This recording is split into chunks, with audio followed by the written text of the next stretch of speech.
Secret to Millions with Dr. Tammie Harris on tonight. I am so excited about a lot of things, but especially about our guest on tonight. But I want you to come on in this room and come on this station and tune in. I want you to get in the chat and say who you are and ask questions and be ready because tonight is going to be spectacular. You know our goal. It is to empower, to drop some knowledge and share some tools. So all of our guests that come on, that's what they do. Okay, they're going to keep you informed. You're going to be smiling. Yes, you're going to be laughing, but you're also going to be getting information that's going to help you grow, develop, and change. So we're just ordinary people, hey, with extraordinary information that we want to share with you. So we want you to tune in and be ready. Be ready to go. So without further ado, I want to introduce someone that I admire. And I think she's just a wonderful person inside out. She does a lot in the community. She does a lot even in the companies that she oversees and the work that she does. But Dr. Lakita Hawkins is our guest on tonight. Lakita Hawkins is just, she's phenomenal. We call her the Pocketbook Strategist. You know, she was telling me earlier how she fasts in the beginning of the year, as it relates to no shopping. That way she recalibrate her budget. And I just laugh because we have that in common.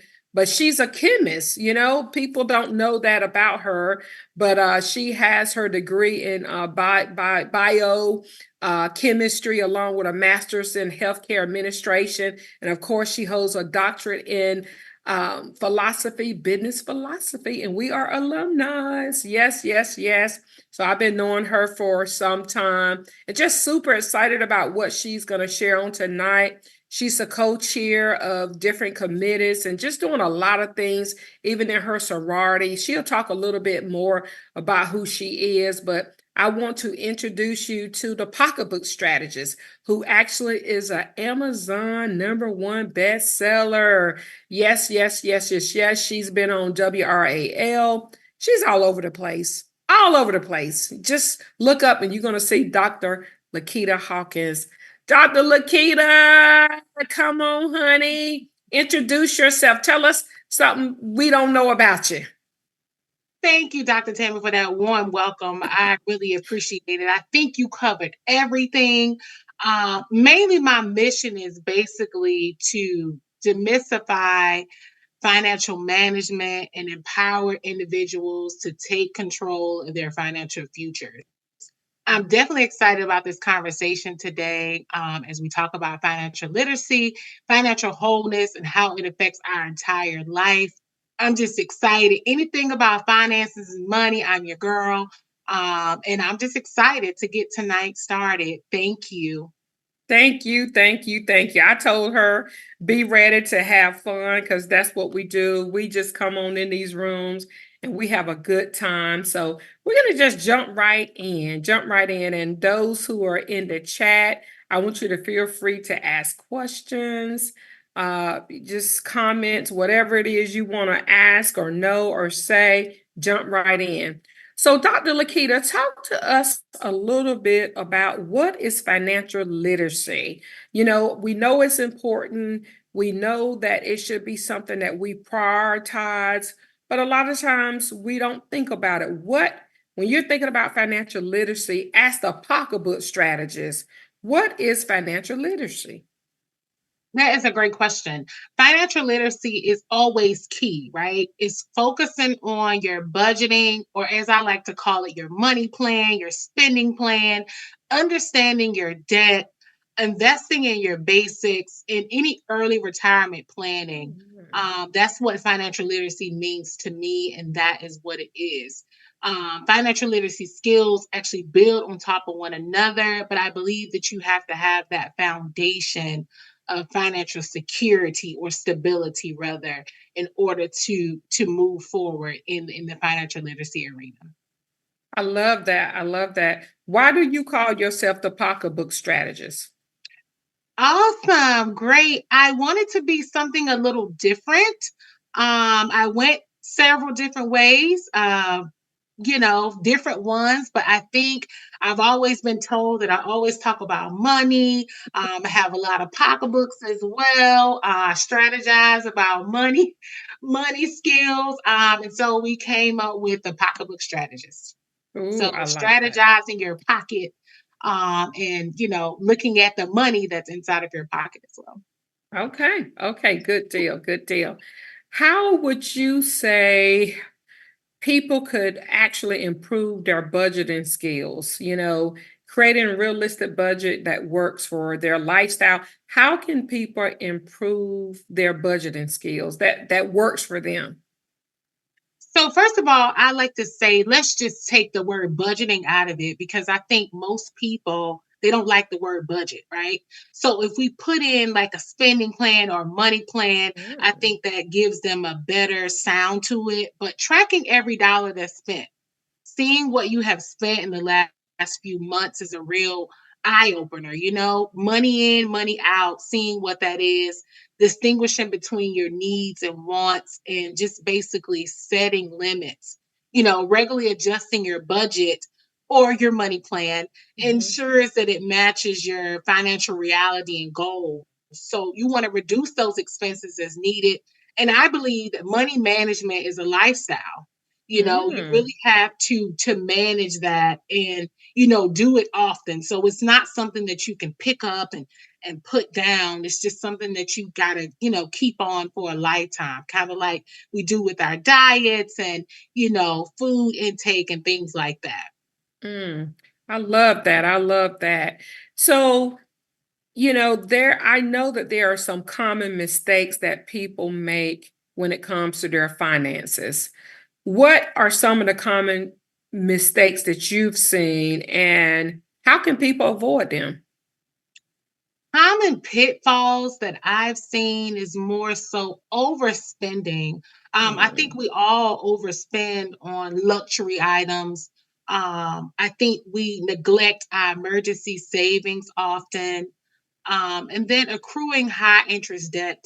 I see that a lot as well, along with delaying investments. So I think we can all avoid all those things and combat them by budgeting, saving for emergencies, reducing debt, and then investing early.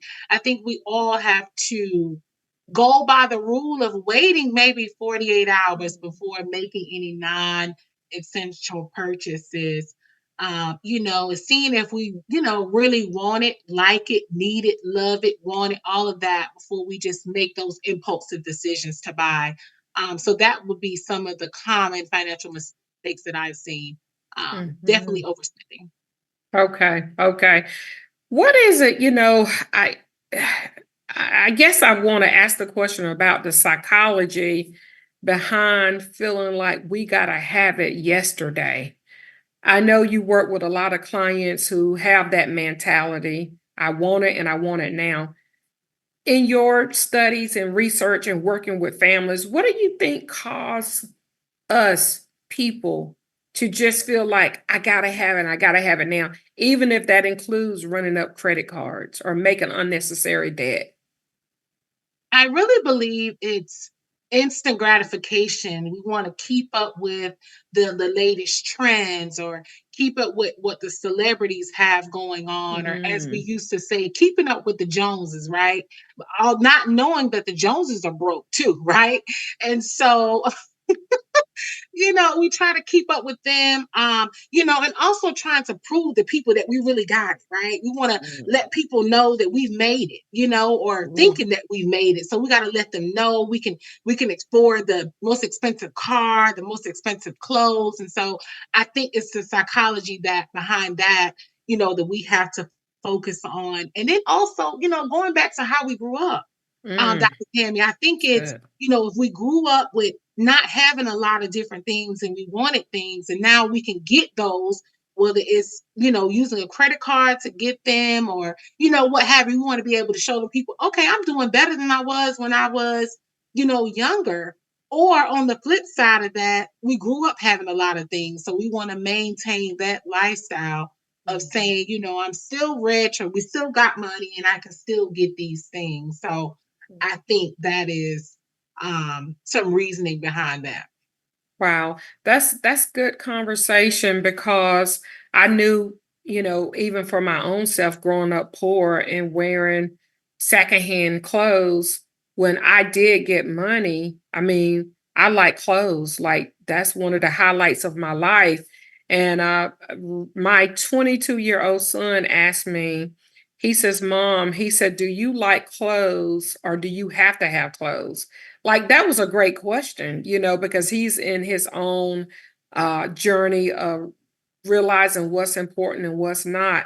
And I thought deeply about it. And I said, I just like clothes. My clothes don't have me, meaning I'm not going to take all of my money and pour into designs and brands and things of that nature to look the part. I'll buy something that it looked the part, but it may not be the original part, if that makes sense. And so, but I had to learn to get there because I love what you said. The psychology of where we came from sometimes can dictate on where we're going, even if it means that it may take away from our retirement. So, yeah, so that's good. And speaking about retirement, how can individuals start saving for retirement to ensure that they are financially secure in the years to come? Definitely we want to start early or just starting where you are. Start your retirement savings with your employer if you can able to take advantage of the 401k or the IRA, the IRA. Sometimes our employees they actually match it if we do a certain percentage. If you're an entrepreneur, you can also start your own retirement saving fund and just gradually increasing your savings. Mhm. Investing smart, and then considering a financial advisor for any tailored advice that you may need help on. And I think our employers offer different seminars or different things that you can have access to be able to get that information. So just basically starting early, and being knowing what you have and what you'll need to have in retirement, adding those things up, which you've accumulated over time, so you'll still be able to afford them once you retire. So this is good. So do I hear you saying if a person is working a job and their company 401k gives so much per pay period. Should they Mhm. be maxing out their 401k or would you suggest that they only put the minimum in there and diversify their money? What do you say to that? And it actually depends, Dr. Harris. It depends on that particular individual's goals. So it's no right or wrong answer. It also depends on what that person can actually afford. Some Mm, people can't actually afford to max out their 401k, or they can't afford to put the max in. So they want to be able to put something in to have something there. But then it goes back to being able to have that money plan and figuring out what you need to move around so you can be comfortable later, sacrificing your now so you can have it for later. mm, So, no real straightforward answer there. It's definitely depending upon the person. I personally do recommend, or I myself do the matching with my employer. If they're matching 3 or 5%, I will do that so they can match it. But I mm. think most people have to be educated on what 401k actually is, what retirement is. I think we have a lot of people that they're afraid to either invest because they don't understand it, or they, Mhm. don't want to do it because they're not really sure. So I think that's where the Mm. education piece comes in, so they can really understand what they're doing and why they're doing it. Okay. Wow. Wow. That's good. That's good. So I know some of the things that hold people back, is the debt that they have. Some people say, I've heard people say to me, especially entrepreneurs, because I coach a lot of business owners that say, I would love to invest and save more, but my debt, student loans, credit card, we talk about good debt versus bad debt. How would you recommend or what strategies would you recommend for managing and reducing debt effectively?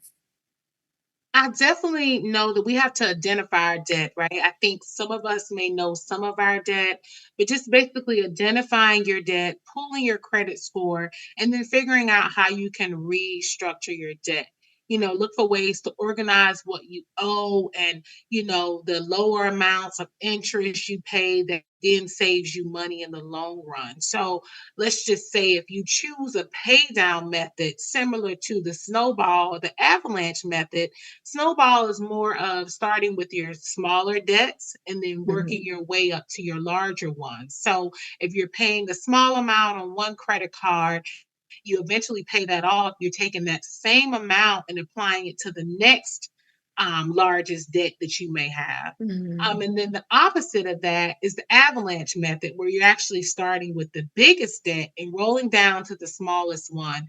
And I have a lot of people that actually start with the higher interest rate. So if you're mhm, starting to knock out the higher interest rate and you go down, you're able to save money that way. Each person is kind of different. And then once you establish that, then automating it. So it's kind of already done. You don't have to think about it. I'm paying this debt down. And then before you know it, you've paid off two or three credit cards. mhm, You're able to now take that credit card money and apply it towards your student loans. And then also some strategies, you can negotiate a lower interest rate. You can call your credit card companies, you can negotiate a lower interest rate. Excuse me. You also have the availability to transfer any balances that you have, to another credit card so you can have a lower interest rate so you can pay that down. But basically, just starting with your debt, I mean, I believe that if you don't know your numbers, you can't grow your numbers. So you mm, want to list all your debts to prioritize the high interest rates, employ those strategies like debt consolidation if you need it, seeking any advice, like I spoke of earlier, making that money in and money out list. Basically, know what being outside is really costing us, right? mm, And then budgeting and having that money and saving and spending plan, and just, I think that we need to know that having these strategies is like saying yes to our goals and dreams. Dr. T, mm, I think, once we have that, we know what we have, we can say, okay, I can do this. I can do it and I'll be able to apply this and I can do the things that I really want to do.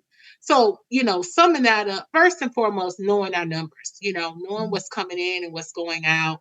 And again, if you don't know your numbers, you can't grow your numbers. So just starting there mhm. and really figuring out what you actually have.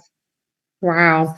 I love that. If you don't know your numbers, you can't grow your numbers. Hmm. A lot of people feel sometimes overwhelmed. I always talk about mindset and millions, being an entrepreneur, having several businesses that I oversee, and the different streams for income.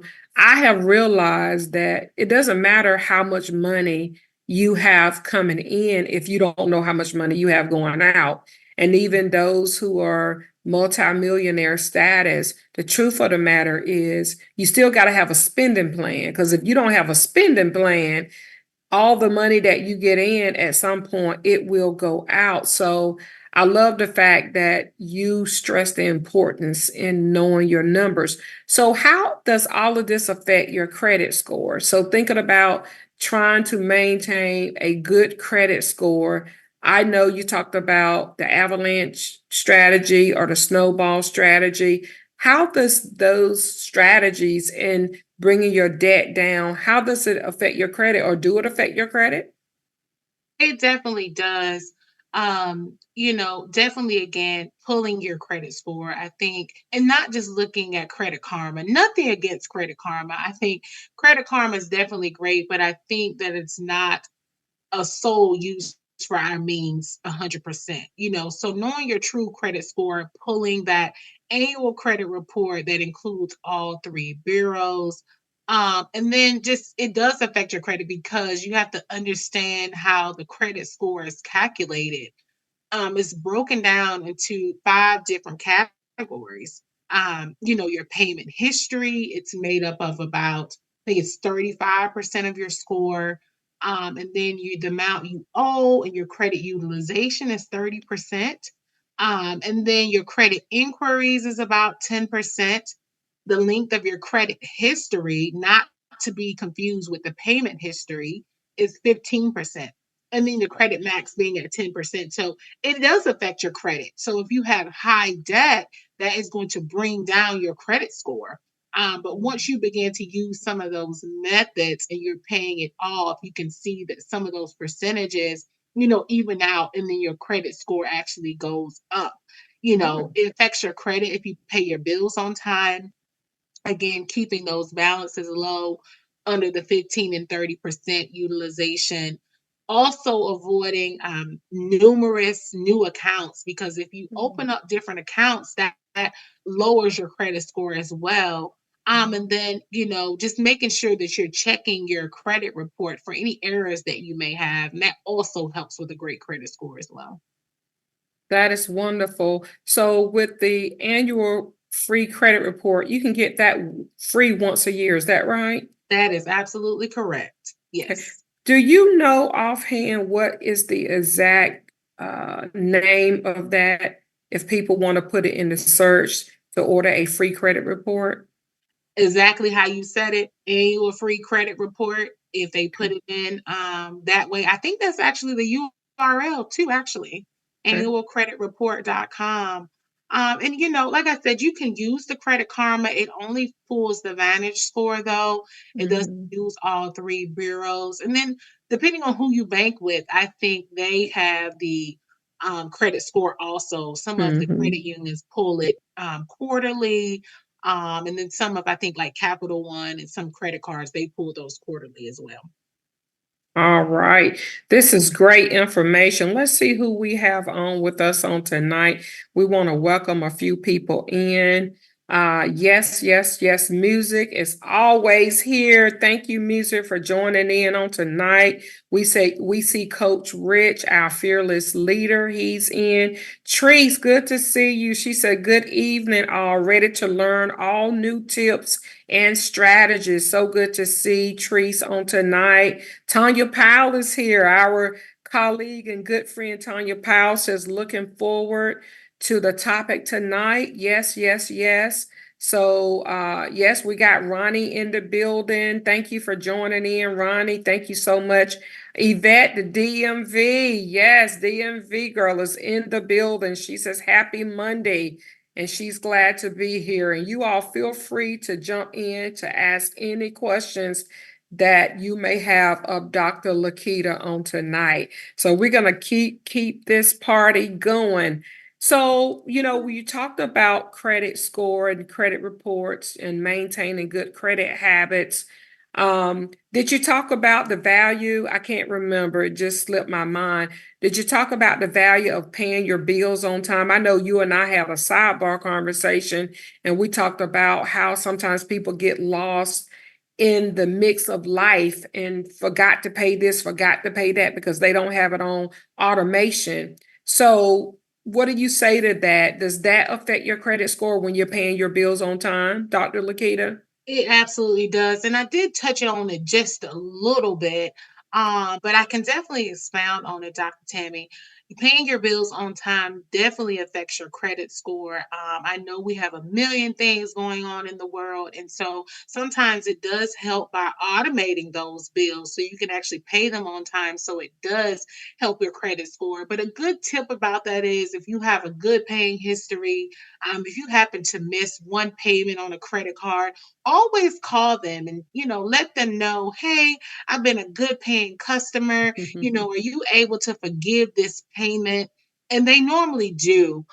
They're able to just take that off, and kind of forgive that going forward. So, but to prevent that from happening multiple times, I would say automate some bills as you can. That also goes into having several different accounts, maybe a billing account, where you only solely have bills coming from that one account, Mhm. and then maybe a spending account, that kind of helps keep you on track and what's actually coming out of those accounts when you're paying your bills.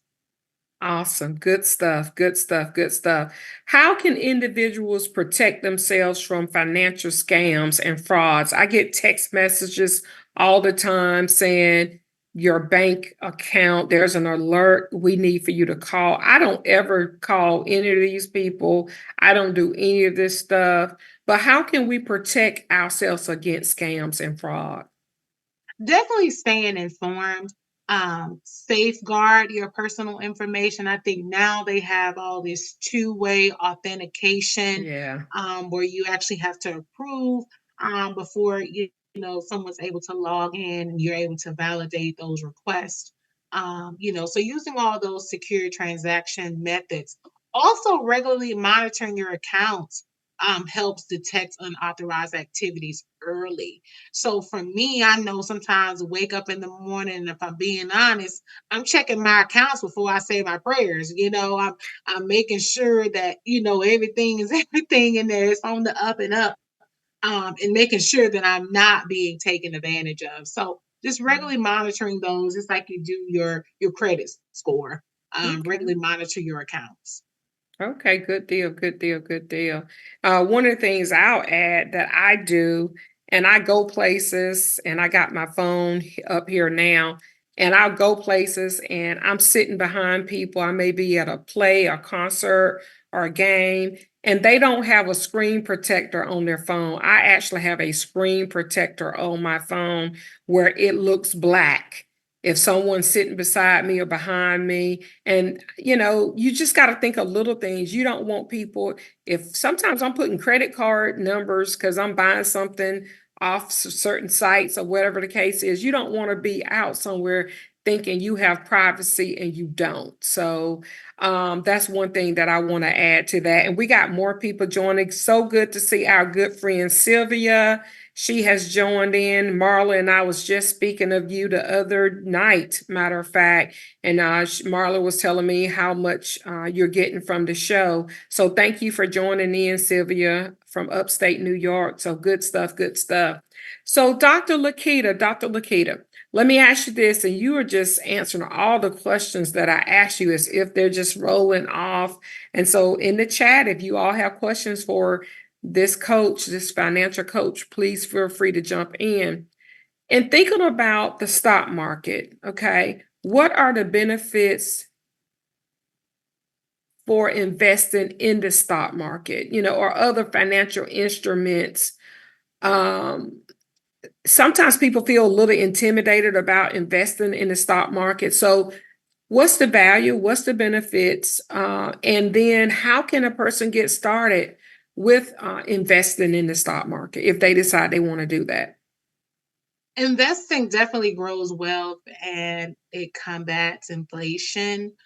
So educating yourselves on different investment types, starting small with the index fund or mutual fund or diversifying your funds and portfolios and just aligning with your risk tolerance, learning how to take care of your future self by Hmm. investing consistently and then again automating automation into the stock market as much as you can.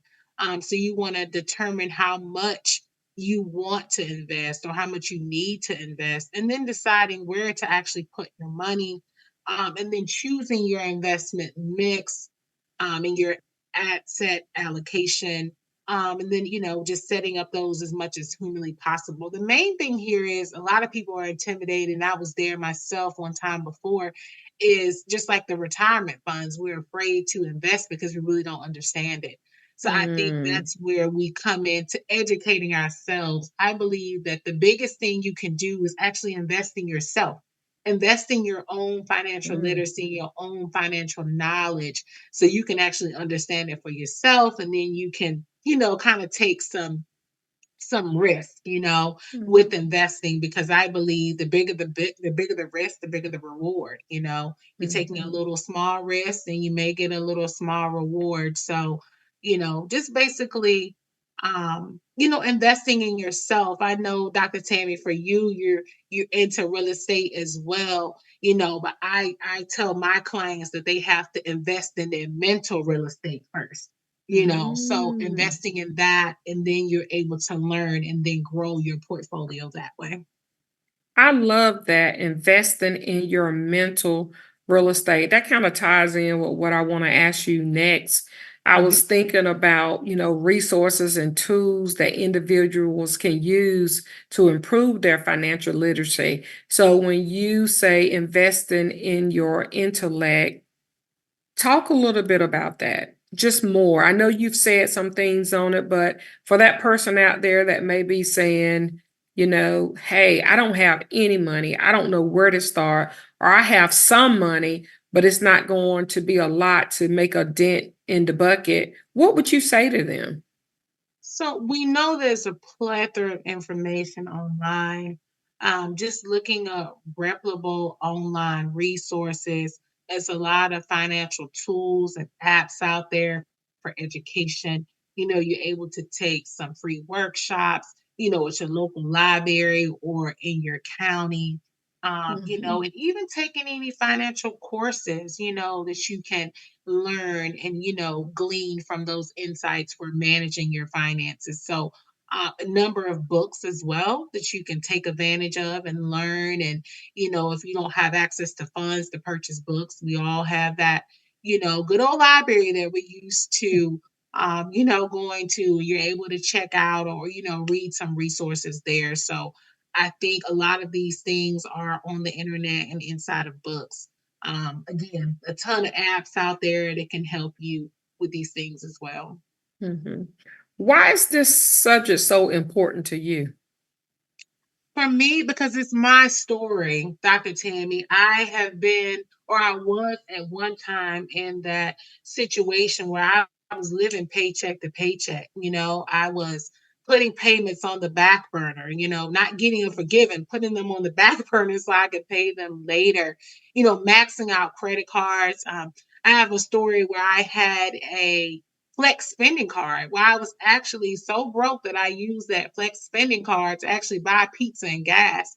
That is a true story. And, I just want to be able to help those people or help the people so they're not stuck in those same financial situations.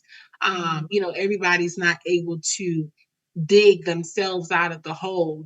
Some people are looking for someone else to educate them and help them. And I do believe that it's my passion, it is my purpose to help people get there so they won't land in the same place that I was. Mm. I love that because that's called give back. That's called making a difference and letting your story be an impact not just for you but for others. And I recall myself, one day having a negative $5.75 in my account. I was Mhm. a single divorced mom with a 5-year-old, and life changed, like instantly. Life Mhm. changed. I went from a lifestyle, where from luxury cars to gated community to moving into a 1,600 square foot townhome, which is still a lot of space for just two people. But in comparison to where I came from, that was at that time all I could afford. And I was still in a deficit. And so that's why mindset to millions is just so important to me, because that's not my story anymore. That same 5-year-old now is 22, going on 23, bought his first home at 19, went to real estate school, started a LLC at 20, but the whole point is whatever our story is, we ought to be able to share it in a way that it can empower others. And that's what I see you doing. I saw you on WRAL, our local news station, talking about the value and the importance of a spending plan.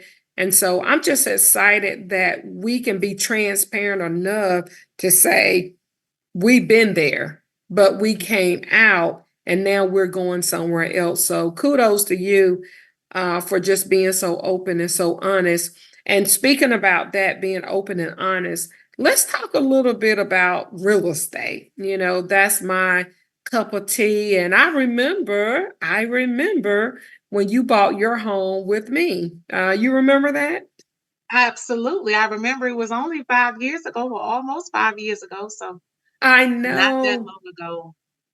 I know, I know. Let's talk about that a little bit, if you don't mind, Dr. Lakita. I remember when I met you, you flew all over the world for your work, Mhm. and you were a little concerned. Do I really need to buy real estate because I'm everywhere all the time? You was trying to think of the right location. At one point it seemed like you was coming up with every reason why you should not buy real estate, and then it's like the light bulb came on. What happened? Listen, first of all, let me just say I am glad that I purchased when I did. I just want to put that out there because I purchased in 2019, and shortly after that, the market flipped. I have a lot of family members that want to purchase and own, and they're just not able to right now. Mhm, So I'm just thankful that, I did make the right decision then.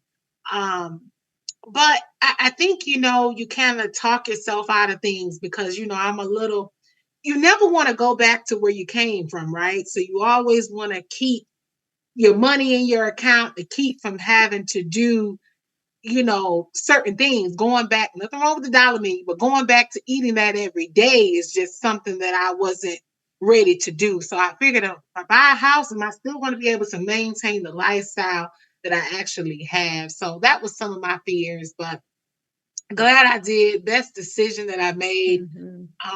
thus far. It's a great investment. Yes. The property has actually doubled right now. It's all about site. It's location, location, location. Location.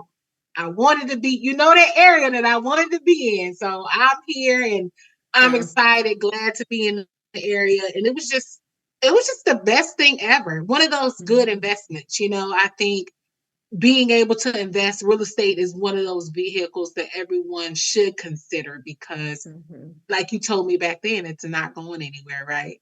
um it's always going to be there. So Yeah, yeah. And I brought that up because I was tickled because Lakita and I, we like some of the same stuff. We love pocketbooks and clothes and trips and eating out. And we used to laugh and talk about these things when she was trying to decide whether or not she was going to purchase. She's like, Tammy, I just like having money in my pocket, in my savings and my investments and so forth and so on. But you all made that leap, and you're right. And we're neighbors. We stay right up the street from one another. And both of our communities have doubled, and some have even tripled based on what we paid for 'em only in the last couple of years. And so, I want to drive that in on tonight more than anything, not just because I own a real estate company with several offices, but because they're not creating any more land. Okay, let's make that clear. And in the area that we're in the Raleigh Durham Triangle Research area. We've been, stated as number one place to live, number three, number five place to live in the last 10 years. And so, you got to think about where you are. Location is everything, but equity lines. Lakita, talk a little bit about that. When you have a home, that can be considered an investment. And how can an equity line benefit you, if you're getting ready to send a child to college or whatever the case is? What would you say about that? definitely great. You definitely can tap into that, pull some of that out. I know we talked about earlier about people having student loan debt. Sometimes you can pull that out and pay down that debt as you need it. Um, it's just, I don't even know what else to say about it. It's It's just so much. amazing, Hmm. what could happen. And like I said, what happened in such small amount of time, but you are Hmm. able to tap into that, pull that money out and pay down some of that debt that you may have, Hmm. or do Hmm. whatever else you need to do. Thank you. Thank you. And Sylvia jumps in. Thank you for the question. Hey, Bridget, good to see you on. Bridget's on tonight. Welcome, welcome, welcome. And Bridget says, thanks so much for the transparency. Absolutely. You know, Mhm. we're all here, we're learning, we're growing together, and iron sharpening iron. And that's what Mindset to Millions is about. Sylvia asked a great question. Is there one book that you will highly recommend? I want you to go first, Lakita, because I have one also. But is there one book that you will highly recommend? Any particular well, I can say the one book is so many, but if I I had to know. choose one, if I had to choose one, I would choose the one that changed it all for me. And I always say this is Rich Dad Poor Dad by Robert Kiyosaki. Mhm. That was it for me. It's like the light bulb went off, and I was like, "Oh, I get it now," you know. So that's that one book. I have it right now. I have it in, the tangible copy where I can touch it and highlight. I also have it on my phone, and that changed it for me. Mhm. What was the one thing about that book that just stood out for you that really impacted you, Lakita, Dr. Lakita? When I was able to understand financial statements, it kind of helped me, like I stated earlier, not realizing the money that you have flowing in and out, like you stated earlier, Dr. Tammy, if you have all this money you have coming in, but if you're paying bills and you're spending it, it's going right back out, you're not really doing anything with it.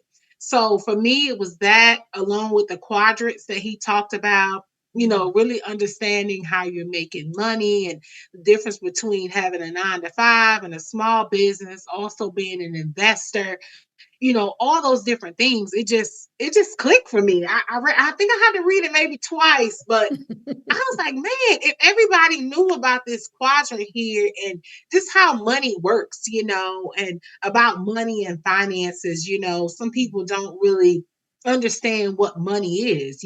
I think we know that it's a piece of paper or it's cotton or whatever some people want to name it, but Mhm. to me it's a resource, it's a tool that we use. And I think we all want money, or we think we want money, right? But that's not what we really want. We just want the things that money can buy. And Mhm. so that's the main thing that we want. But again, people say that money talks, and some of us and my mentors, we say money walks, and it'll walk away from us quietly if we don't Mm. keep up with it, Wow. right? But Wow. just asking money what it wants, right? Mhm. Asking money what it really wants. And I know it probably sounds crazy, but just figuring out what it wants. It wants to be circulated. I know we talk a Mhm. lot about saving, and it's great to save, but stepping into another bucket, you can't save your way to wealth, right? And Mm. so I know I don't went on a whole tangent with that, You're but good. I those love it. are some of the things that I took away from Mhm. that book that I really enjoyed. That is wonderful. I think for me, it was Napoleon Hill, Think and Grow Rich. Napoleon Another good one. Hill, Think and Grow Rich. And I think for me, in reading that book, it just changed my whole mindset.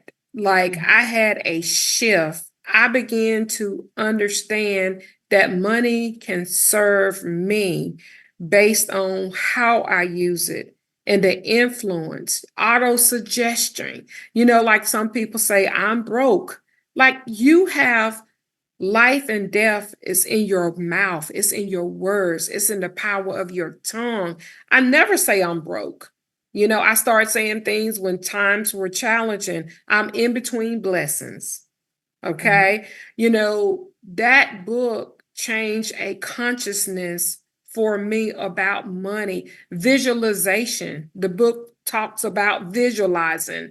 So mhm, I began to, you got to remember this. And Dr. Lakita, I know you know my story.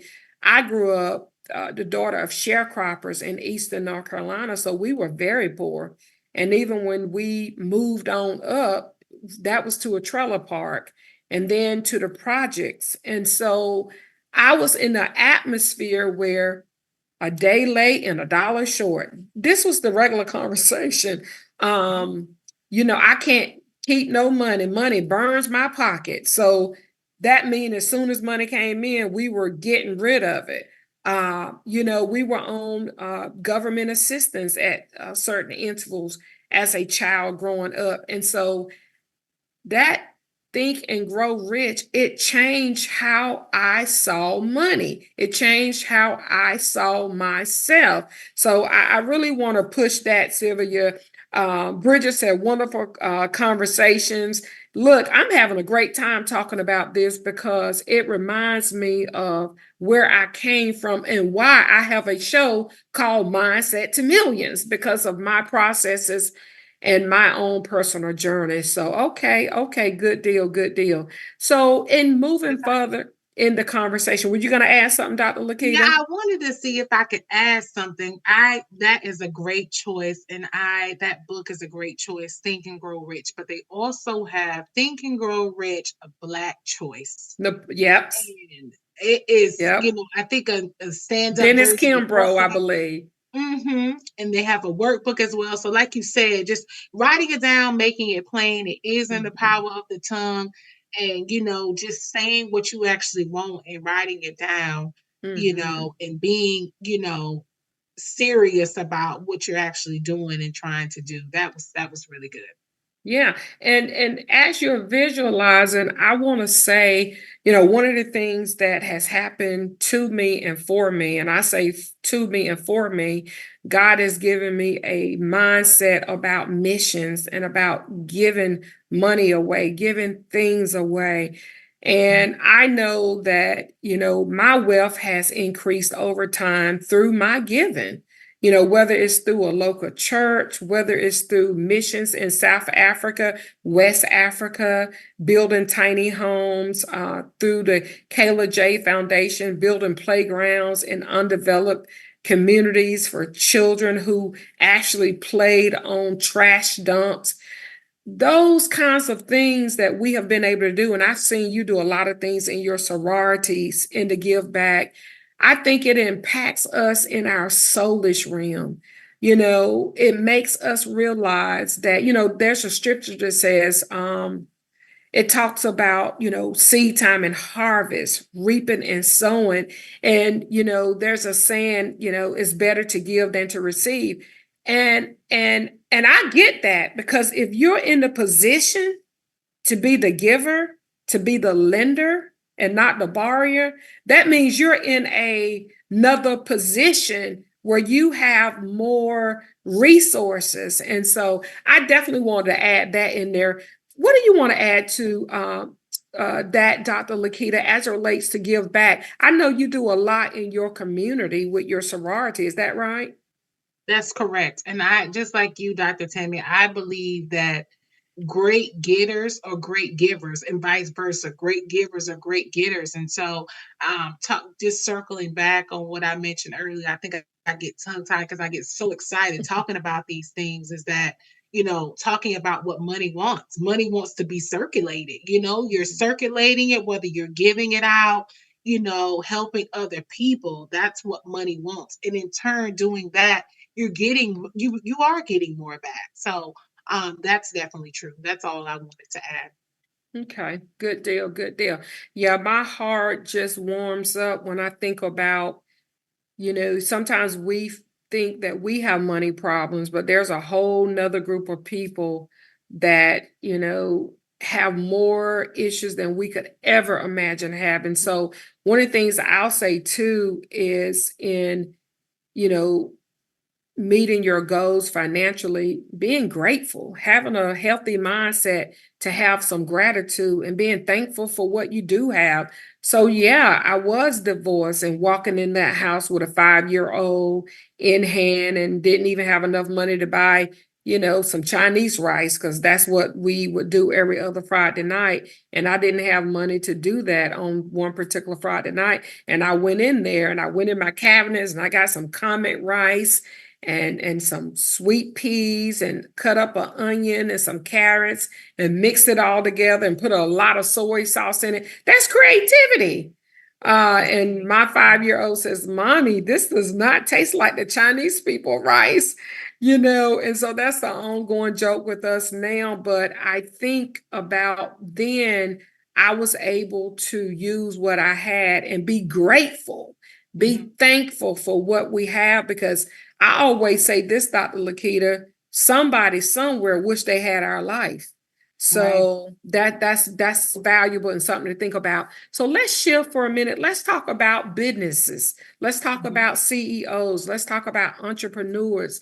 You know, we've been talking about them the whole time, but let's talk about business debt. You know, let's talk about people who are starting their businesses. I know with what you do, just like myself, you coach business owners, you know, to get to their, you know, levels of income and build their infrastructure, whether they need a sole proprietorship or LLC or corporation or whatever the case is. So in Mhm. thinking about business owners, what do you say to them about debt and money? So, everybody's situation again is different. But I believe that business credit is one of those things that you talked about earlier, good debt, having the Mhm, difference between good and bad debt, but also managing it the same way, reinvesting back into your business. Sometimes we think we made a big profit, but we want to go spend it on whatever. But just reinvesting back into your business to help it grow even further mhm, is something that I tell my clients. Tapping into their business credit as well. I don't really teach a lot on business credit, but that is mhm, something that you can tap into that can help you take your business to the next level. I did mhm, want to piggyback though on what you were saying just about your story and the Chinese rice because something is resonating with me. And I think that just within those moments, you're able to pivot and do what you have to do. When you get down in certain moments, you think back, I made it. So if I mm, ever have to go backwards, I know that I can go right back to that and then build up upon what mm, I've been or where I came from. So we call it mhm. dropping down, getting your noodle budget on, right? Come So, on. doing that. So I wanted to go back Mhm, to that. But business finances, you're going to handle it the same way you would personally, making sure you're paying your bills on time, your mhm, business bills, and that type of thing. You have a business credit score also mhm, similar to your personal credit, except the numbers are a little different. But mhm. it's the same way. Awesome sauce. And this ties in with Tanya's question. She says, what do you suggest regarding financial strategy for someone going from corporate to self-employment? So someone says, hey, I'm leaping out in faith and I'm leaving my, 9 to 5 and I'm here now and I'm in my business full time. Are there some strategies that you would like to share with a person that's in that predicament? Yeah, definitely. I would use those. I would make sure I have a savings, right? Having emergency savings, having that 3, 6 to 9 months of savings, just in case, you may have some downfalls in your business, just being aware and just having that knowledge just in case something happens, you have something to fall back on. So I would say have that safety net, Mhm. before you actually jump out there. That's definitely one of those strategies. Also paying down debt as much as you can before you make that leap. In Mhm, businesses, we have ebbs and flows, we have ups and downs, and sometimes we have more ups than we have downs, but sometimes we have mhm, more downs than we have ups too. So you just want to be prepared for those moments. You don't want to have to, lose anything. So that would be my suggestion for you, just having a safety net to fall back on and paying mhm. down debt as much as you can. I love that. I love that. And we only have a few more minutes to go. I want to add to that too, is bet on yourself. I think, all the jobs that I've had, 18 years, I was a social worker, family therapist, and 17 years I've been doing real estate, full time and last 3 years, speaking and coaching and writing books. Bet on ourselves, bet on you. Eric Thomas says it best. He says, you owe you.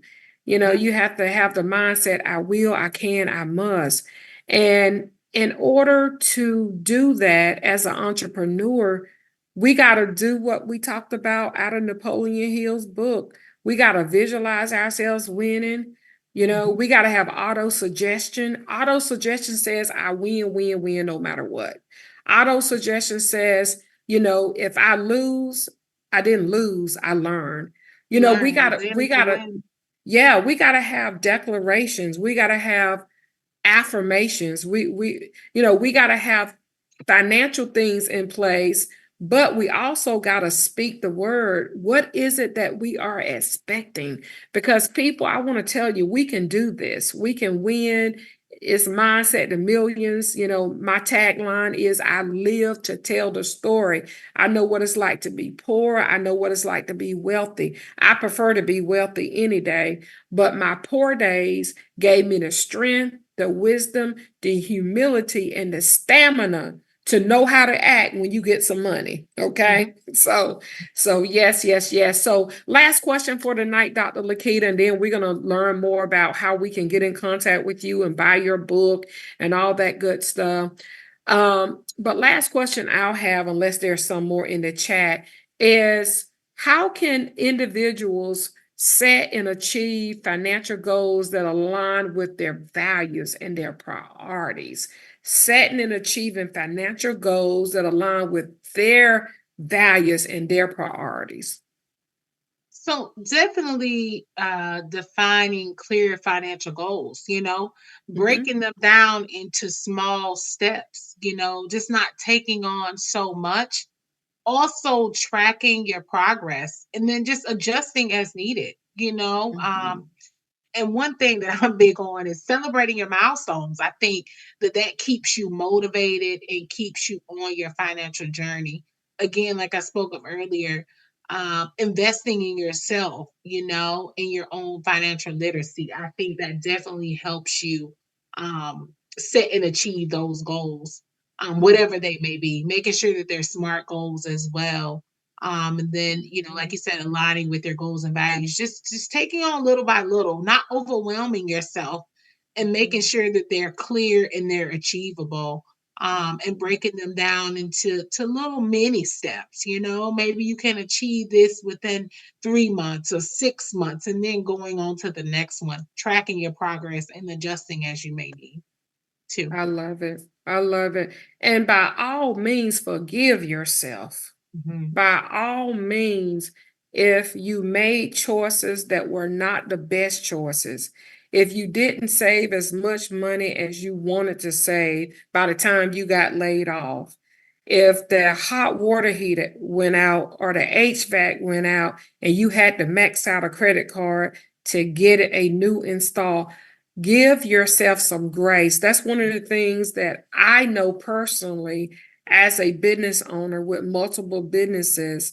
You have ebbs and flows. I mean, you have some months where you might make six figures, and you may have some months where you may make zero. You understand what I'm saying? But you got to learn to give yourself grace, forgive yourself for the choices that you have made that may not have been the best choices. And then, Dr. Lakita, what's the value in connecting with people who have done what you're trying to do, people who are on another level? That's how you and I met. We decided to level up, and we've owned a business together, Dr. Lakita and I, and we've done some great, great things together. What last words will you give to people who want to level up? What's the value in your connecting with other people who have done that? I definitely believe that your network is your net worth, right? And so we talk about that a lot. So just being able to network with other people, gleaning from some of their knowledge, gleaning from some of their mistakes, even, Mhm. so you don't have to make those same ones. I believe that it's just powerful, being connected to with different people, you being able to be presented with different opportunities that you may not have been presented with if you had not known them. And so it just opens up so many doors, like you just stated, meeting you and getting to know you. So, like I said, network equals your net worth. And again, if you don't know your numbers, you can't grow your numbers. So, I um, love this. those last two things. Woo, this has been so good. We're at the last of the hour, the last couple of minutes. hey, they want to reach you. They want to talk to you. They want to learn more about how to get your book. They want to learn more about the possibility of you coaching them in their finances. What's a good way to reach you? So Hawkleigh on all platforms, HAWCLEIGH, along with .com. I'm also the Pocketbook Strategist on platforms as well. All the books are on Amazon, and then access to my link tree has links to everything there. Absolutely. This is beautiful. This is beautiful. And of course, you all know my goal every opportunity that I come on, as I start at the top, is to empower, to drop knowledge, to share tools, to keep you informed. You may get some laughs along the way, but we're just ordinary people doing extraordinary things, as our owner, Coach Rich, say. So I want to thank you for joining us tonight. MSE, African American owned company, and we are taking the limits off. We are really wanting to educate, empower, so that you can grow, develop, and change to be the person that God has ordained you to be. Dr. Lakita, it's been so nice. It's been a palm pleasure, as one of my mentors say, in having you on tonight. Thank you for taking time out of your busy schedule and coming and sharing nuggets of knowledge with us. We value you and we appreciate you. And we'll probably see you on the news somewhere talking about financial strategists, Tamron Hall, all these other platforms that you're headed on. But thank you for taking time to speak to us on tonight. Thank you, Dr. Tammie, for having me. I definitely look forward to coming back one day because we have so much more to talk about, so much more to discuss. So, again, thank you for having me as well. I definitely enjoyed this conversation. Thank you so much and good night to all. And I'll see you next Monday night at 8 p.m. Mindset to Millions. I live to tell the story. Good night.